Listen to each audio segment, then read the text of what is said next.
కలవడం జరిగింది. ఆయన కలిసి ఆయన యోగక్షేమాలు తెలుసుకోవడం జరిగింది. ముఖ్యంగా మొత్తం టోటల్ ఎపిసోడ్ అంతా ఇది జరుగుతున్న ప్రక్రియ కానీ విషయం అంతా ఆలోచన చేస్తే ఇది వ్యక్తిగతంగా ఆయన అవమానపరచాలని లేదు ఆ కుటుంబ సభ్యుల తల్లిదండ్రుల్ని బాధ పెట్టాలని చేస్తున్న ప్రక్రియలో భాగం తప్ప ఇదంతా కూడా మొత్తం జరుగుతున్న అదంతా కూడా ఎవ్రీథింగ్ అంతా కూడా ఫ్యాబ్రికేట్, వాస్తవం కానిది, వాస్తవాలు లేనిది. ఓ రోజు వచ్చి పేపర్లో రాయడం, లేదు టీవీలో వచ్చి ఎవరితోనో మాట్లాడించడం, మర్నాడు వచ్చి అది ఉంది ఇది ఉందని చెప్పని దాంట్లో లేని పని కలిపి అభూత కల్పనలు కల్పించి వాళ్ళ మీద వచ్చి కార్యక్రమం చేయడం అని ఈ ప్రభుత్వాలకి ఇలాంటి వ్యవస్థని డైల్యూట్ చేసి ఇలాంటి కార్యక్రమాలు చేయడం ప్రభుత్వానికి తగదు. దీనివల్ల రాబోయే కాలంలో చాలా పరిణామాలు తీవ్రంగా ఉంటాయి. అందుకు నేను చాలా సందర్భాల్లో మేము చెప్పాను కూడా, వాస్తవికత ఉన్నప్పుడు ఏ కార్యక్రమం చేసినా పర్వాలే, కానీ అవాస్తవాన్ని వాస్తవంగా మలిచి చేసి వాళ్ళు ఇబ్బంది పెట్టాలి, వాళ్ళని అవమానపరచాలి, వాళ్ళ కుటుంబాలను బాధపెట్టాలి, వాళ్ళ అభిమానులను బాధపెట్టాలి అని చేసే కార్యక్రమం మాత్రం మంచి సాంప్రదాయం కాదనేది నా తాలూకా అభిప్రాయంగా మీకు మనవి చేస్తున్నాను.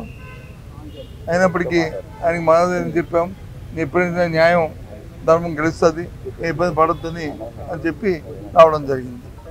రేపు 25వ తారీఖు నాడు కూడా మా నాయకుడు కూడా వస్తారనే విషయాన్ని కూడా ఆయన తెలియపరిచింది. ఏదమ్మా కోర్టు ఉత్తర్వుల ప్రకారం ఆయన కొన్ని సదుపాయాలు కల్పించాలని డైరెక్షన్ ఇచ్చింది, వాటిని కూడా క్యాన్సిల్ చేయాలని రివ్యూ పిటిషన్ చేశారు. ఇప్పుడు పరిస్థితి రివ్యూ పిటిషన్ చేశారు కదా, దాన్ని వచ్చిన ఆర్డర్ వచ్చిందో చూడతాం. నడుస్తున్నాయి ఆయనకి ఇచ్చే సదుపాయాలు, అంటే అది సదుపాయాలు నడుస్తున్నాయి లేదంటే లేదు. సర్వికల్ ప్రాబ్లం ఉంది, పిల్లు అడిగారు, అలాంటి కొన్ని ఉన్నాయి. అవునండి, నడుస్తున్నాయి లేదంటే లేదు. నడుస్తాయని ఈ ప్రభుత్వంలో వచ్చి చట్టబద్ధంగా న్యాయబద్ధంగా వాస్తవంగా జరుగుతాయని ఎక్స్పెక్ట్ చేస్తాం. మనం ఎక్స్పెక్ట్ చేయడానికి అవకాశం ఉందా? లేదు కదా. మళ్ళీ దానికి మీరు క్వశ్చన్ అడగడం, నేను వచ్చి దానికి వచ్చి సమాధానం చెప్పడం, మీ మనస్సాక్షి మీకు తెలియవా? చెప్పండి. చూసి వచ్చింది ఎక్కడ? రూమ్లో.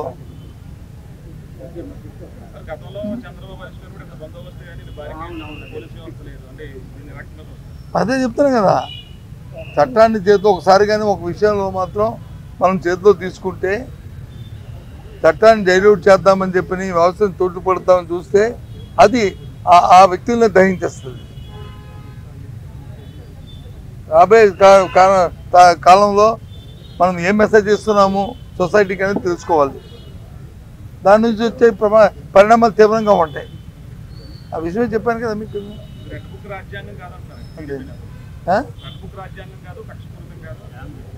కక్షపూరితం కాదు, రెడ్ బుక్ రాజ్యాంగం కాదు.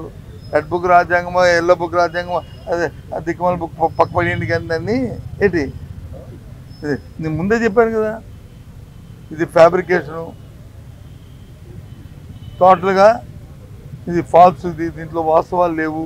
అవాస్తవాలను వాస్తవాలుగా చేసి ఇబ్బంది పెట్టాలని కార్యక్రమాలు చేయడానికి ప్రయత్నం చేస్తున్నారు.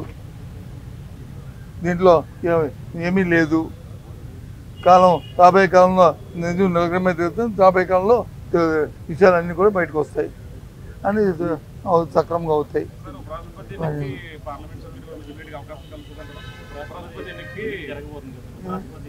అది ఇక్కడ నుంచి నేను పార్టీ ఆఫీస్కి వెళ్తాను, మా పార్టీ ఆఫీస్కి అక్కడికి వెళ్తాను.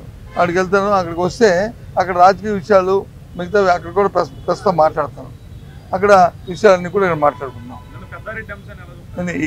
ఇక్కడ అదే అన్నాను, అన్ని విషయాలు అక్కడ మాట్లాడుకుందాం. ఇక్కడ దీనికి కన్ఫైన్ అవుతే ఇక్కడ దీనికే కన్ఫైన్ అవుదాము. అక్కడికి వెళ్ళిన తర్వాత అక్కడ వచ్చి రాజకీయ విషయాలు, రాజకీయ కోణంలోనూ మిగతా విషయాన్ని అక్కడ మాట్లాడతాం. మళ్ళీ మీకు చెప్తున్నాను, మళ్ళీ ఇంకోసారి మళ్ళీ చెప్తున్నాను, దీంట్లో వాస్తవంగా దీంట్లో అవన్నీ అక్కడ మాట్లాడతాను. అవన్నీ అక్కడ మాట్లాడతాను. దీంట్లో మాత్రం వాస్తవం లేదు. దీంట్లో లేనివి దాన్ని అబద్ధ కల్పనలన్నీ నిజాలని చెప్పి చేయడానికి ముఖ్యంగా వ్యక్తుల్ని అవమానపరిచి ఆ కుటుంబంలో ఉన్న ఆ తల్లిదండ్రులను ఇబ్బంది పెట్టాలనే ఉద్దేశంతో చేసిన ప్రక్రియలో భాగమే నేను తాలూకా ఇది తప్ప వాస్తవం మాత్రం ఏమీ లేదు. ఓకే, ముందు పర్వాలే, కురవాడు కదా, కొద్దిగా ఇబ్బంది ఉన్నప్పుడు కూడా తట్టుకుంటున్నాడు.